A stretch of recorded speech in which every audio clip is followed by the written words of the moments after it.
Atos 19, nós vamos ler a partir do versículo 1.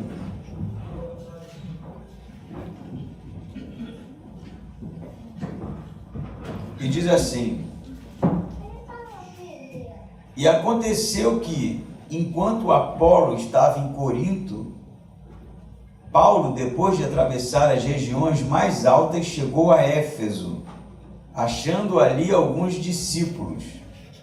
Perguntou-lhes: Recebestes o Espírito Santo quando crestes? Eles lhe responderam: Não, nem sequer ouvimos dizer que há Espírito Santo. Então ele lhes perguntou: Em que batismo fostes batizados? Eles disseram: No batismo de João.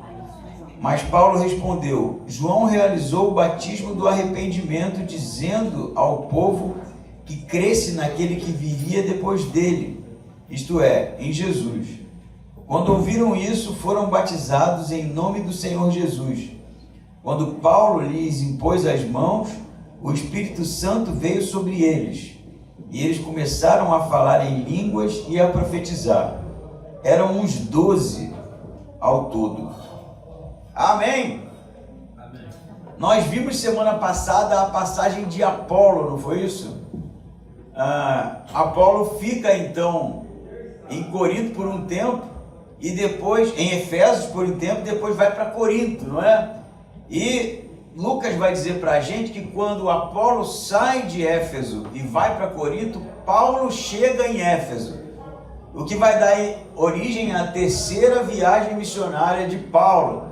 Na verdade, Paulo já passou em Éfeso, né? Mas se você ler o capítulo 18, você vai ver que a passagem dele é bem rápida pela cidade de Éfeso. Ele vai ser impelido a ficar na cidade, na sua primeira passagem, né? Mas ele tem pressa de chegar a Jerusalém, e então passa de maneira bem rápida por aquela sinagoga. Agora Lucas nos diz que Paulo chega então em Éfeso e vai ficar aproximadamente em torno de 2 anos na cidade, que é na verdade o maior tempo, né, de ministério de Paulo em uma cidade.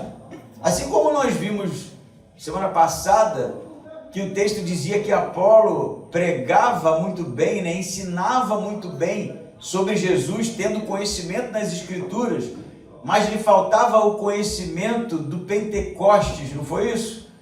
Esses discípulos que são encontrados por Paulo em Éfeso são semelhantes, né? Mas com algumas disparidades.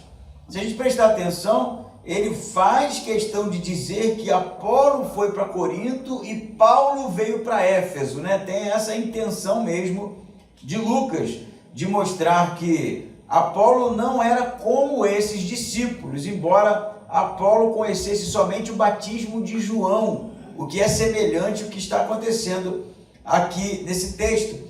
Mas embora Apolo conhecesse somente o batismo de João, o texto não diz que ele foi batizado de novo, nem que ele recebeu o Espírito Santo, nem nada disso. Ele só foi orientado por Áquila e Priscila, não é? E assim a sua teologia ela é bem direcionada, não é isso? Ele então, como disse algumas vezes aqui, sai para Corinto, e Paulo então chega em Éfeso e vai dar início a seu ministério. O primeiro episódio aqui é justamente com 12 discípulos de João. Vamos com calma aqui no texto para entender que o texto diz para a gente que Paulo chegou em Éfeso e encontrou ali alguns discípulos, não é isso? Versículo 1 aí do capítulo 19.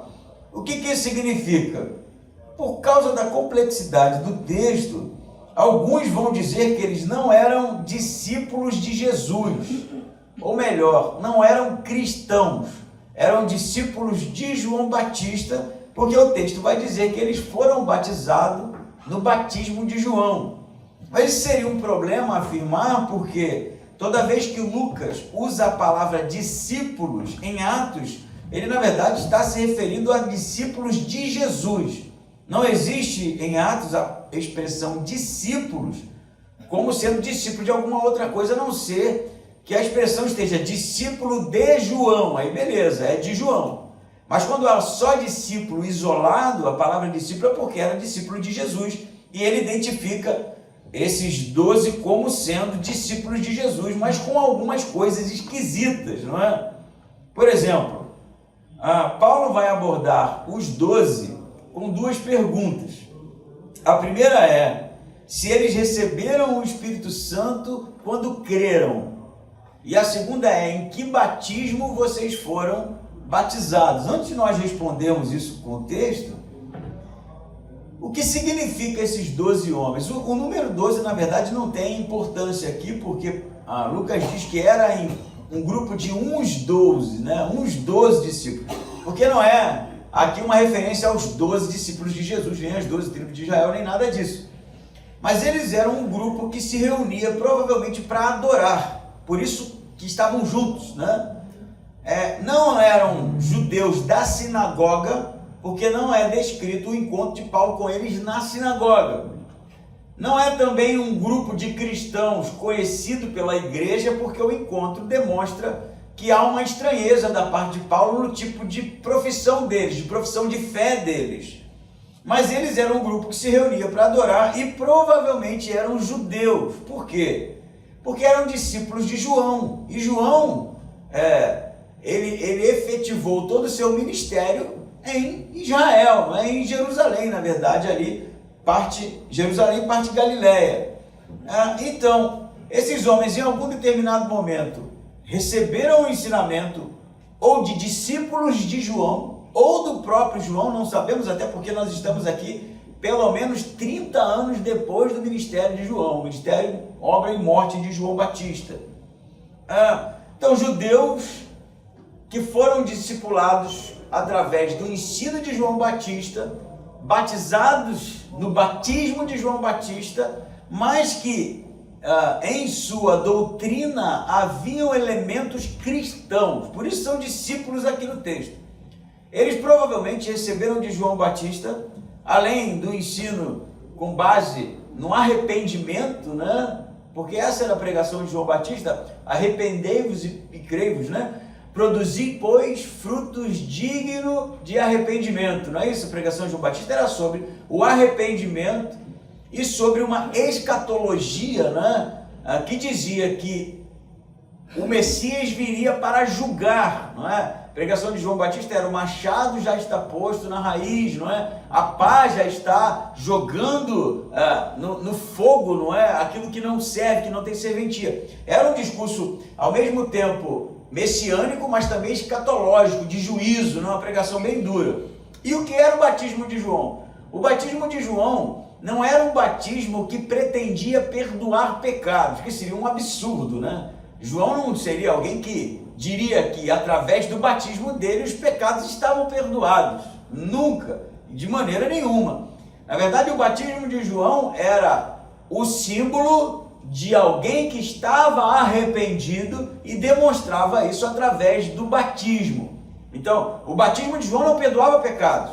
Era o batismo do arrependido, daquele que se arrependia e passava pelo batismo de João. O que tinha de incomum no batismo de João? Apesar de já haver, né, a prática no judaísmo da purificação nas águas, isso já acontecia, né? Havia um ritual de purificação, de iniciação ao judaísmo, por exemplo, gentios convertidos ao judaísmo, chamados prosélitos, né? Eram gentios que se convertiam ao judaísmo e passavam por um ritual de iniciação através das águas. Mas como isso era feito? Era autobatismo. Não tinha ninguém batizando essas pessoas. Essas pessoas, por elas mesmas, passavam pela água, simbolizando uma iniciação no judaísmo. E quando um judeu praticava esse tipo de coisa, ele mesmo passando pelas águas, tinha a ver com uma renovação, um ritual de purificação. Assim sendo, o primeiro que é um batizador na história de Israel é João Batista. Não há nenhum antes dele. Então, o elemento comum, né, é que havia realmente um ritual de purificação através das águas. Isso não é novo. Mas o elemento que pertence somente a João Batista é que ele era o batizador. Ele era aquele que se dizia enviado por Deus para anunciar a vinda do Messias e o arrependimento, né? Então o batismo de João Batista era um batismo preparatório para a vinda de Jesus.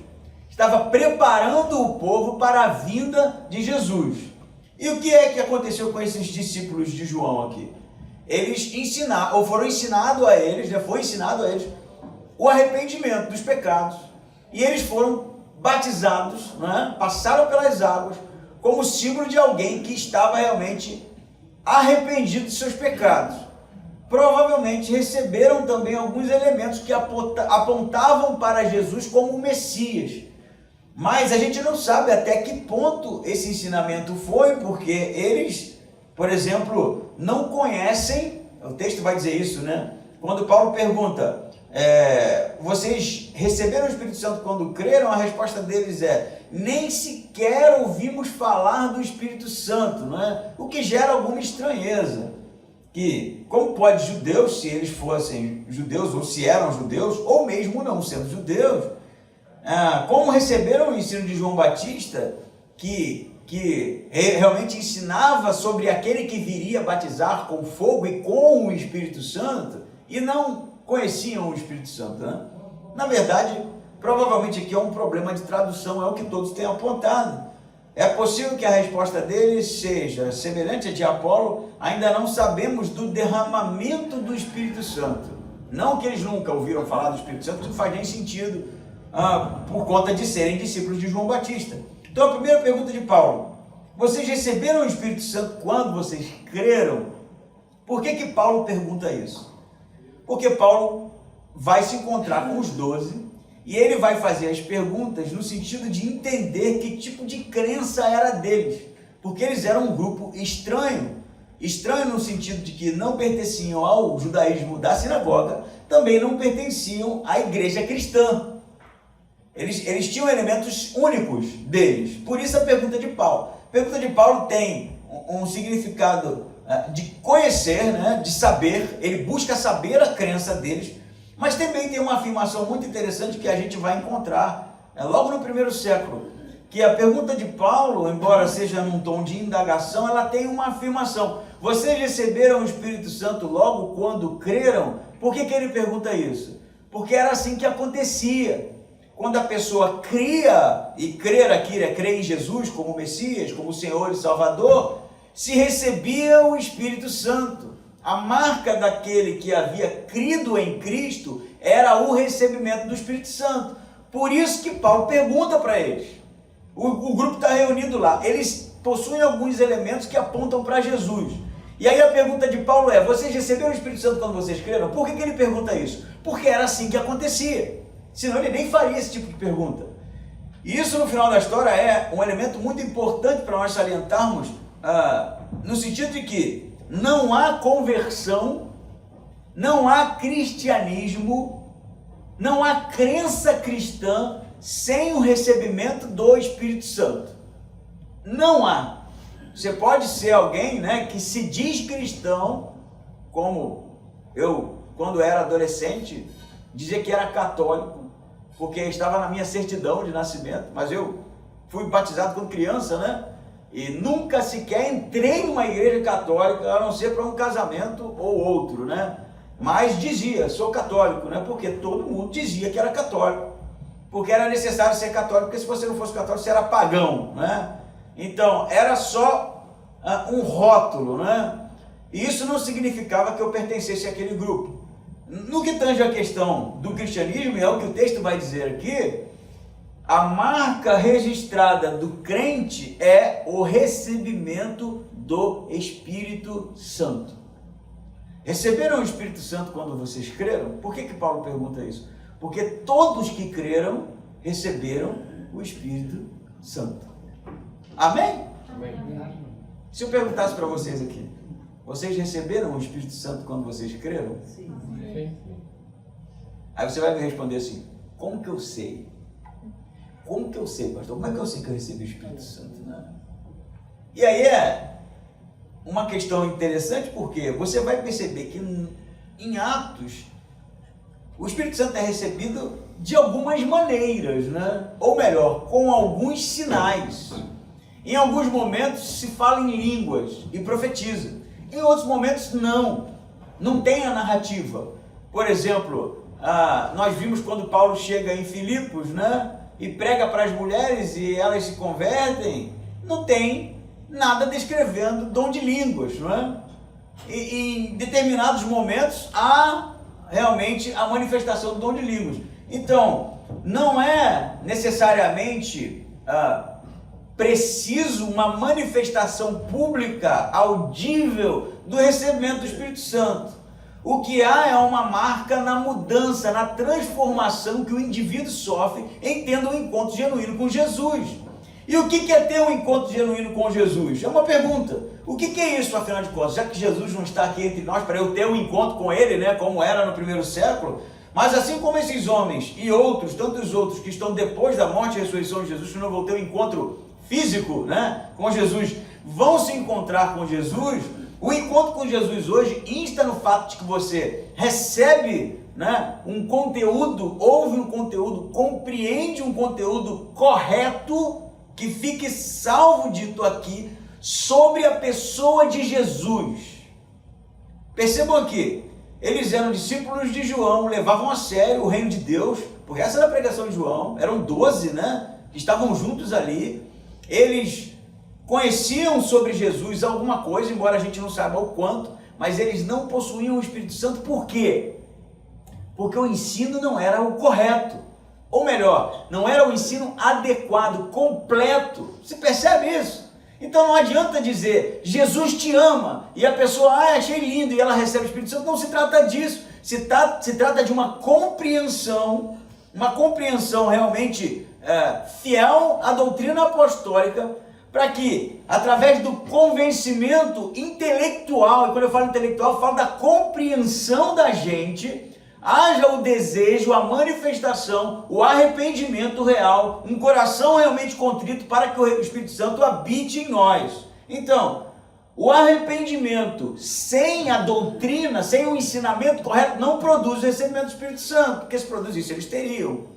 Eles eram arrependidos. Essa era a pregação de João Batista. Eles olhavam Jesus como o Messias.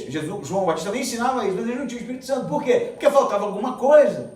Da mesma forma, a doutrina correta, refinada, requintada, rebuscada, sem o coração contrito e o arrependimento, também não produz o recebimento do Espírito Santo. Correto? Então, de nada adianta termos a doutrina correta e o coração que não é quebrantado, e uma vida que não reconhece Jesus como o Senhor das nossas vidas de maneira plena.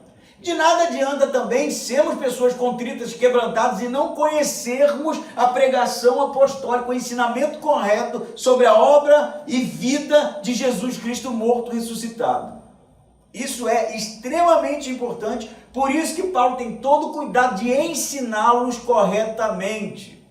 Aí eu vou para o ponto negativo, né, fazendo uma aplicação. Qual é o nosso problema hoje? A gente trata tudo como cristianismo.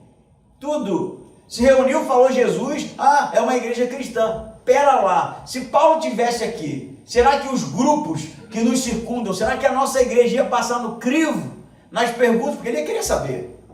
Ele ia querer saber que tipo de crença é a nossa, para ver se realmente pertencia ao tipo de crença que ele ensinava, que ele recebeu. Ele gostaria de saber realmente se há um ensino verdadeiro. Por quê? O ensino incorreto ou o conhecimento incorreto pode impedir você de receber o Espírito Santo, pode impedir de você de crescer e amadurecer espiritualmente, pode impedir você de conhecer Deus.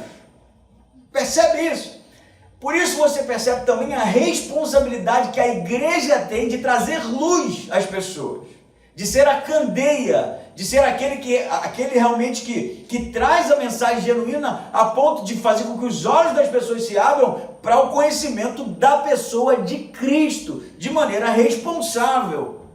Nem tudo é cristianismo, nem tudo que fala de Jesus é cristão, nem tudo que canta as músicas evangélicas é evangelho, nem tudo que se ensina nos púlpitos, pelas igrejas aí afora, pelos Instagrams e pelas redes sociais, é conteúdo apostólico.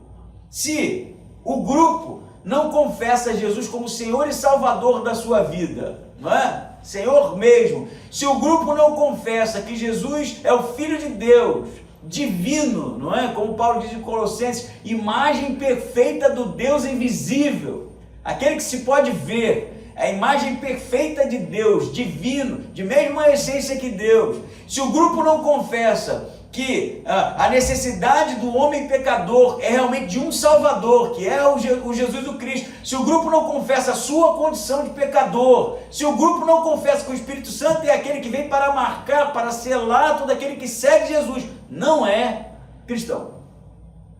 Ufa, nem respirei, né? Não é? É ou não é? Não é cristão. Ah, mas eles são tão bonitos, eles são tão... Não importa, não importa. E o que a gente precisa fazer? Como Paulo, ensinar. Ensinar. Ensinar o que, Jôs? Ensinar que a igreja é legal, que a minha igreja é legal? Não, vocês sabem que não. Ensinar sobre a vida, obra, morte e ressurreição da pessoa de Jesus, o Cristo. Por isso Paulo vai abordar eles com a primeira pergunta. Vocês receberam o Espírito Santo quando vocês creram? Não, não recebemos. Temos um problema. Segunda pergunta de Paulo, versículo 3. Então eles percebam que a pergunta de Paulo é uma acariação do grupo. Ele quer saber, ele tem interesse em saber. Não são perguntas esporádicas, mas são perguntas relevantes, importantes, né? E ele pergunta, em que batismo vocês foram batizados? Por que ele pergunta isso? Porque havia vários tipos de batismo, né? As crenças místicas batizavam também, né? Havia outros tipos de religiões de mistério, né? Ele precisa saber que tipo de coisa eles professaram, né? Que tipo de coisa eles criam. E aí ele pergunta para ele em que batismo eles foram batizados, e eles disseram, no batismo de João. E aí o que Paulo vai fazer no versículo 4? João Batista conheço, gente boa. Não, se está com João, está com a gente, né? Jesus falou de João. Jesus disse que não há homem nascido de mulher maior do que João Batista, não é? João Batista, um profeta, homem de Deus, ele anunciou a vinda de Jesus. Então tá bom, vocês podem ficar com a gente, está tudo certo. É isso que ele diz aqui? Não, não é isso. Ele diz, João realizou o batismo do arrependimento, dizendo ao povo que cresce naquele que viria depois dele, isto é, Jesus. É óbvio que aqui está resumido, né? A conversa, ali não foi 5 minutos de conversa com esses 12, né? O que Paulo fez foi uma exposição do próprio ensinamento de João, o que João Batista dizia sobre a pessoa de Jesus, e aí ele traz o conteúdo que está faltando para eles, que especulo eu, embora eu não saiba até onde eles conhecem sobre Jesus, que Jesus havia morrido, né, condenado sob Pôncio Pilatos, que 3 dias depois havia ressurreto dentre os mortos, e que Jesus, quando ressuscita, fala para os discípulos que eles receberiam o poder do Espírito Santo, e que em Pentecostes o poder do Espírito Santo desceu sobre eles, e que desde então, aquilo que era prometido no Antigo Testamento, que todo aquele, né, toda a carne seria realmente receptáculo do Espírito Santo através do reconhecimento da pessoa de Jesus, agora isso era real, estava acontecendo. O ensinamento de Paulo é realmente no sentido de apontar para a pessoa de Jesus. Não é só porque eles são legais, não é só porque eles são próximos, né? Eles são primos da gente, né? No que tange a nossa crença. Vai ser suficiente para ele precisa realmente mostrar para eles o conteúdo necessário, correto, adequado, para que a conversão deles aconteça de maneira genuína e correta. O que é conversão? Convergir, né? Metanoia, a palavra no grego, né? Mudar a rota. Mas como isso acontece? Pelo esforço? Não. Ninguém muda assim, se esforça e muda, né? Pelas boas obras, agora eu fazia coisa ruim, agora eu faço coisa boa. Não. Se dá pelo convencimento do Espírito Santo. E a gente precisa entender, de uma vez por todas, que isso se dá aqui na cabeça da gente, na compreensão da gente. Não é na alma, não é nas emoções, não é no coração, o primeiro movimento. A gente precisa entender isso. Existe essa discussão, não é? Ela é medieval até. Se você for ler Agostinho de Hipona, ele vai dizer que não, o convencimento se dá através do sobrenatural, não tem nada de razão nisso. E aí depois você lê Tomás de Aquino vai dizer não, o convencimento se dá através do intelecto primeiro, e depois, né, a vida vai ser mudada.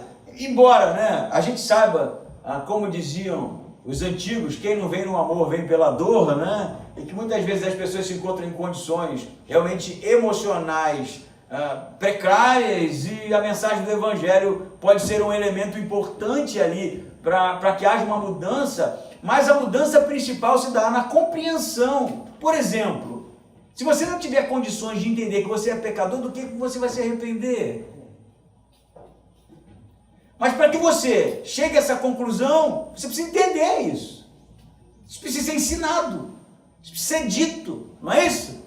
Por isso que havia o ministério de Jesus de ensino. O ministério de Paulo, por exemplo, se você continuar lendo, vai dizer que ele ficou por 2 anos ensinando.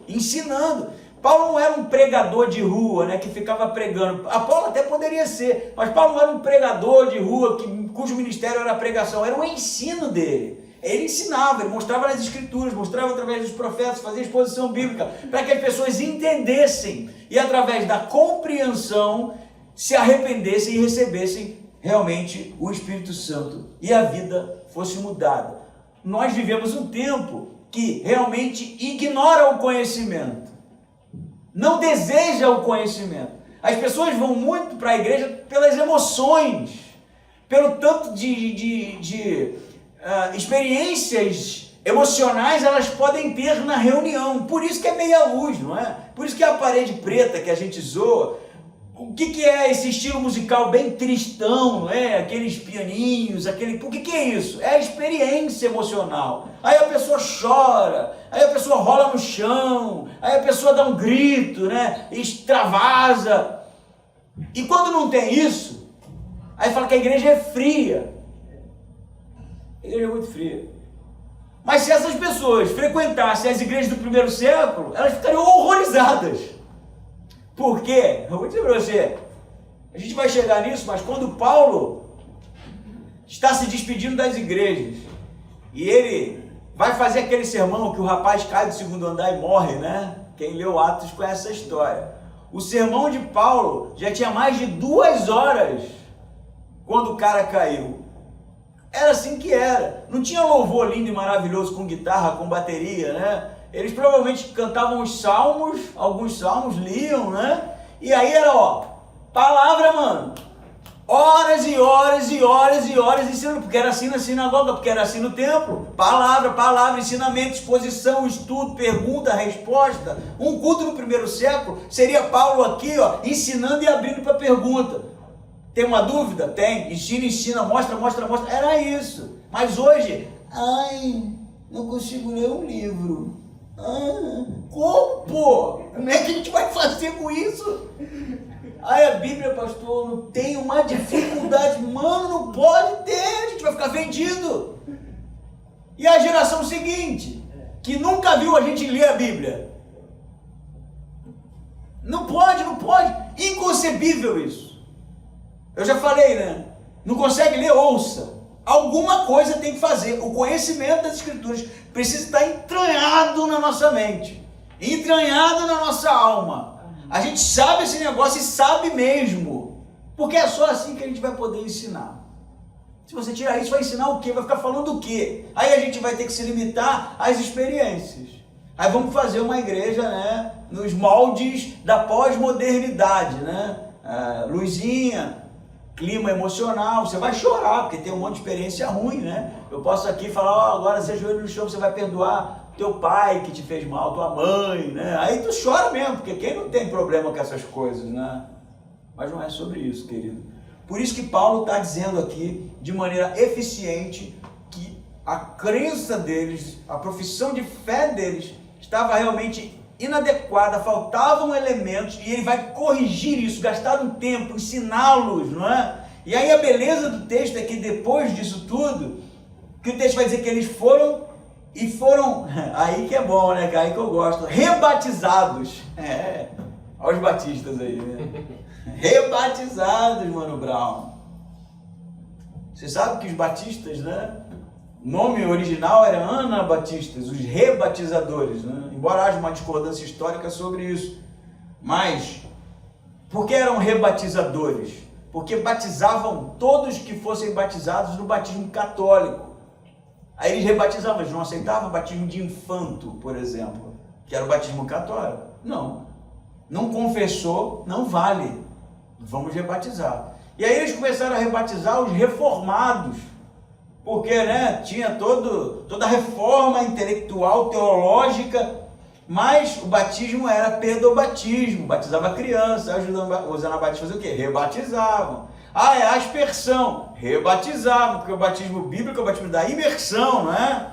O batismo bíblico não é o batismo de criança, é o batismo daquele que confessa, né? A criança não confessa nada, não entende, né? Estou falando de bebês, né? E aí eles foram perseguidos, né, pelos católicos, foram perseguidos pelos reformados, porque eram rebatizadores. Olha o que está acontecendo aqui no texto. Vocês foram batizados no batismo de quem? João Batista. Vai ser batizado de novo. Agora em Jesus. Amém? Amém. Por que o batismo? Pergunta aqui. Agora eu vou fazer um concílio aqui, né? Por que você precisa ser batizado, afinal de contas? Se você já se arrependeu, né? Ah, pastor, o ladrão da cruz não foi batizado. Não foi, né? Nem dava, né? Não foi. E eu preciso? Preciso. Por quê? Porque Jesus mandou. É uma ordem de Jesus. Porque através do batismo eu dou meu testemunho público de que eu creio, não é isso? É quando eu confesso a pessoa de Jesus em público, é o que a gente chama de profissão de fé, né? Professar a fé. Eu estou dizendo publicamente que eu creio na pessoa de Jesus e eu sou batizado. E o batismo significa o quê? O quê, gente? Morrer para o mundo e renascer para Jesus, não é? Por que Jesus foi batizado? No batismo de João. Ele não tinha pecado, né? E o batismo de João era arrependei-vos e creio, né? E Jesus chega lá e João fica, mas calma aí, está errado. Eu que deveria ser batizado por você. E aí Jesus responde o quê? Para que toda justiça se cumpra. Ninguém pergunta, que justiça? O que Jesus está falando? Justiça de quê? João Batista poderia falar assim, o que você está dizendo, cara? Justiça? O meu batismo, te batizar, você não tem pecado, você é filho de Deus. Que justiça? E o que isso significa, gente? Samuel, você que está, o teólogo de plantão aí, está estudando agora. Significa que o batismo de João Batista em Jesus é um batismo profético, que tipifica o que aconteceria com Jesus na frente, a sua morte e a sua ressurreição. Por isso, para que toda justiça se cumpra, porque a justiça justificadora de Deus se manifestaria através da morte e ressurreição de Jesus. E todo aquele que confessa Jesus como Senhor é batizado porque está professando que ele é justificado através do sacrifício de Jesus, da ressurreição de Jesus. Por isso nós morremos e renascemos para uma nova vida. Amém? Amém. Pô, isso é top pra caramba. Ah, vocês estão desbatizados aqui, batismo de João. Ah, tá bom. Tá bom nada. O troço é denso, né? 2 anos ensinando aqui, ó. Vocês precisam ser batizados no batismo de Jesus. Tá bom, né? Vamos ser. E o que o texto diz que acontece? Eles são batizados, versículo 5. Quando ouviram isso, né? Não é quando ouviram isso, não é ouviram e foram batizados automaticamente, né? Quando eles ouviram e entenderam isso, né, o conteúdo realmente fez sentido para eles. Eles se lembraram do ensinamento de João Batista, do que Paulo estava falando, entenderam e decidiram então serem batizados novamente, né, no batismo de Jesus. Aí você pergunta assim, pastor, só tem um batismo? Jesus fala, só um batismo? Sim, só um batismo genuíno, batizado em Cristo. Se não foi batizado em Cristo, não é batismo, é o banho, tomou um banho, mas vamos batizá-lo novamente, não é? Porque o batismo é o batismo do confesso, daquele que crê, daquele que entendeu e professa publicamente a sua crença. Então eles são batizados no batismo de Jesus, né? E aí versículo 6, aqui que está, quem sabe, o maior problema do texto. Quando Paulo lhes impôs as mãos, o Espírito Santo veio sobre eles. E eles começaram a falar em línguas e profetizar. Alguns vão usar esse texto, essa passagem, para dizer, está vendo? O Espírito Santo não é recebido na hora da conversão. Aqui não foi assim, né? O Espírito Santo se recebe depois, através de uma busca, não é? Quem nunca ouviu isso, né? Através de uma busca.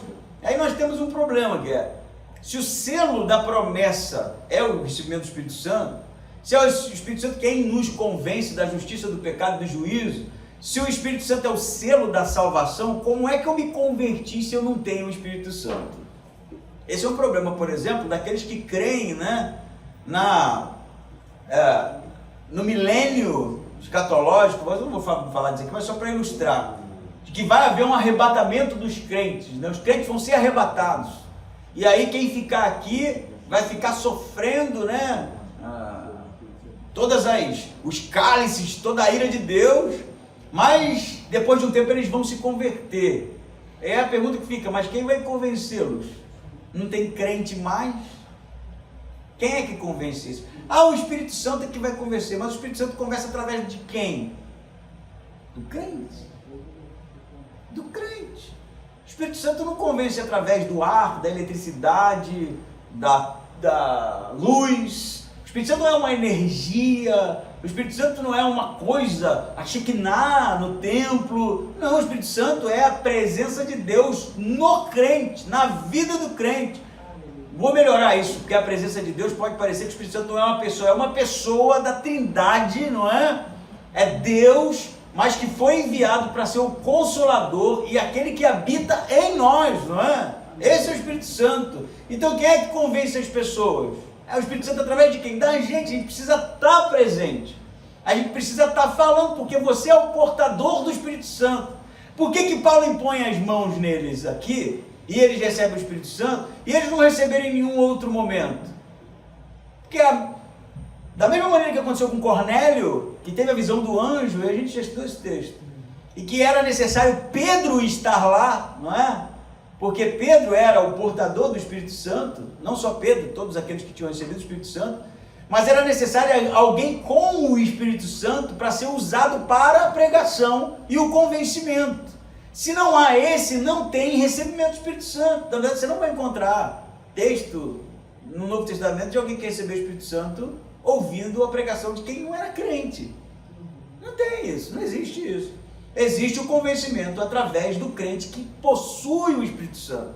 Mas aí, pastor, tem um problema aí. É impondo as mãos que recebe? Se não impor, não recebe? Não. Em alguns momentos, por exemplo, o próprio Cornélio que eu citei aqui, não diz que Pedro impôs as mãos. Diz que Pedro, enquanto falava, né, enquanto ele pregava, ensinava, né, Cornélio recebeu o Espírito Santo. Teve imposição de mãos. Então a imposição de mãos não é um elemento necessário para o recebimento do Espírito Santo. O elemento necessário é o arrependimento. Tá, pastor, mas nesse texto, primeiro eles são batizados, depois eles recebem o Espírito Santo, né? E aí, aqui realmente é um problema, né, como eu falei, mas a gente vai perceber que Lucas tem uma intenção no texto, e a intenção dele está em mostrar que Paulo tinha a mesma autoridade que Pedro. Por quê? No primeiro século, assim que a igreja nasce, o Espírito Santo era recebido através dos apóstolos, dos 12, tanto que Filipe, não é, vai evangelizar, as pessoas se convertem, depois é necessário ir Pedro e João para lá, e é através de Pedro e João que eles vão receber o Espírito Santo.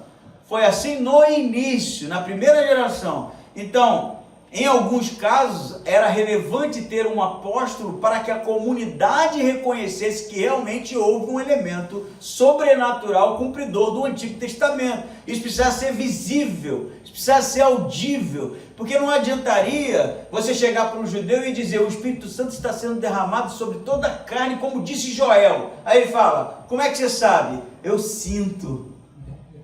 O judeu fala assim: isso é conversa fiada. Porque o Espírito Santo no Antigo Testamento usava o profeta, né? Não podia ser só isso. Precisava haver manifestações para que se compreendesse que Deus estava agindo mesmo. Não é isso? E mesmo assim, né? Que línguas que eles estão falando aqui, gente? É a mesma do Pentecostes. Se você for ver no grego, é glossa, são idiomas.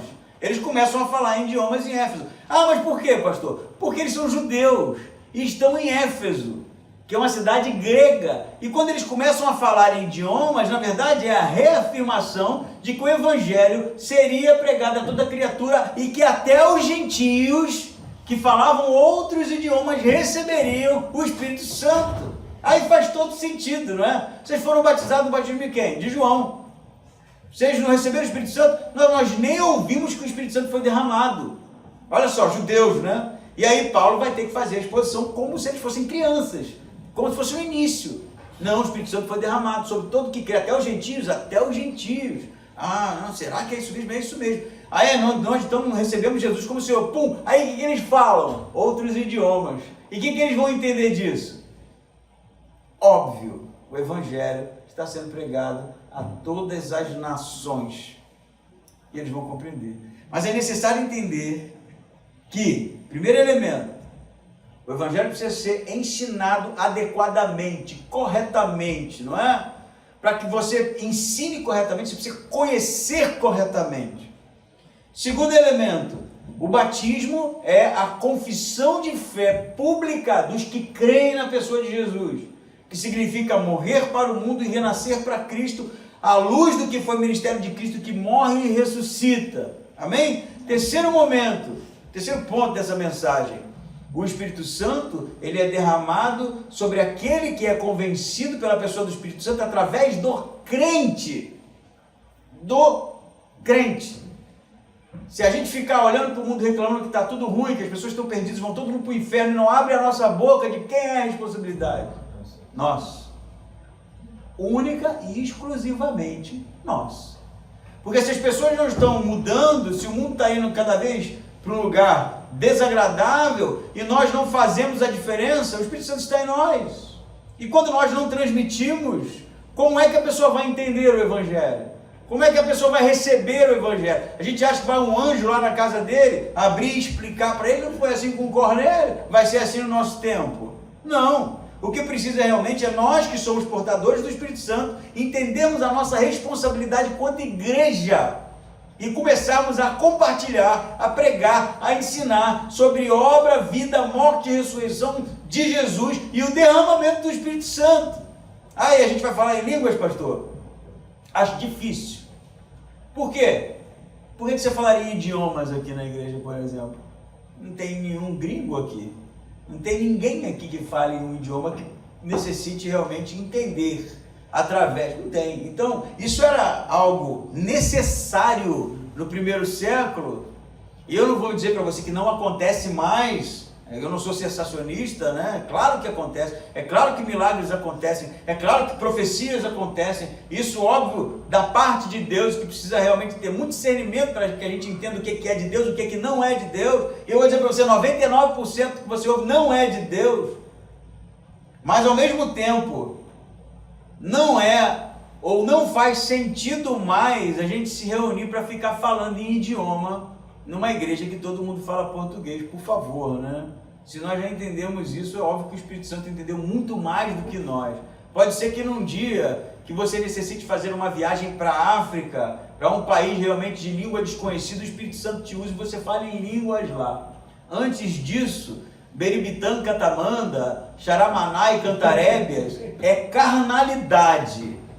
Carnalidade emocional.